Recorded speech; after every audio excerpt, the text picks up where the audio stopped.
السلام عليكم ورحمة الله وبركاته. الحمد لله. الحمد لله الذي نحمده ونستعينه ونستغفره ونؤمن به ونتوكل عليه أما بعد. அன்பிற்குரிய அல்லாஹ்வின் நல்லடியார்களே, அன்பு சகோதரர்களே, நாம் தொடர்ச்சியாக பார்த்து வரக்கூடிய துஆக்களினுடைய திக்ருகளினுடைய தொகுப்பில் இன்று நாம் பார்க்க இருக்கின்ற விடயம் என்னவென்றால், நம் ரபியுல் அவ்வல் மாதத்தை அடைந்திருக்கின்றோம். இந்த துஆக்களையும் இந்த ஸலவாத்துக்களையும் நாம் ஓதினால் அல்லாஹ் ஜல்ல சுப்ஹானஹு வ தஆலா நம்முடைய துஆக்களுக்கு அல்லாஹ் மிகவும் வேகமாக பதில் வழங்குவான். நம்முடைய துஆக்கள் அல்லாஹ்விடத்திலே கபூலாகும்.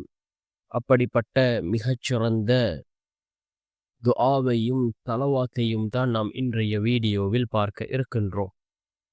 அன்பார்ந்தவர்களே, அல்லாஹ்வின் நல்லடியார்களே,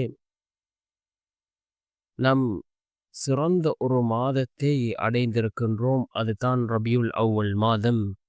ரசூலுல்லாஹி ஸல்லல்லாஹு அலைஹி வஸல்லம் அவர்கள் பிறந்த இந்த மாதம்.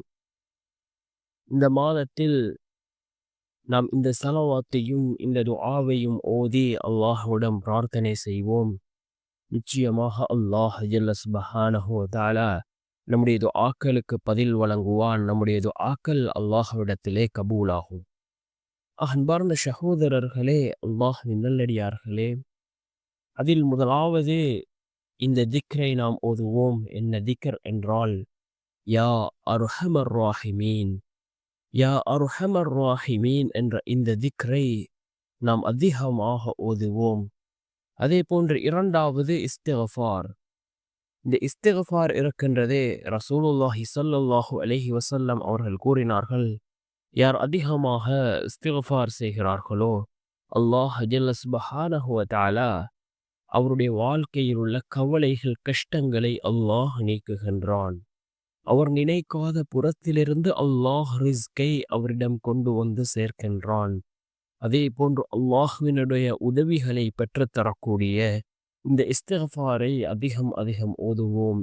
முன்பின் பாவம் மன்னிக்கப்பட்ட நபி ரசூலுல்லாஹி ஸல்லல்லாஹு அலைஹி வஸல்லம் அவர்கள் ஒவ்வொரு நாளும் 70 முதல் 100 தடவைகள் இஸ்திக்ஃபார் செய்யக்கூடியவர்களாக இருந்தார்கள்.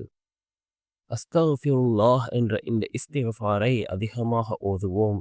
அதே போன்று மூன்றாவது, ரசூலுல்லாஹி ஸல்லல்லாஹு அலைஹி வஸல்லம் அவர்கள் மீது நாம் ஸலவாத்து கூறுவோம்.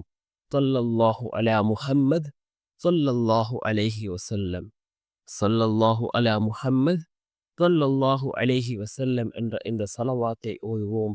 இவைகளை ஓதிவிட்டு நாம் அல்லாஹ்விடம் பிரார்த்தனை செய்வோம்.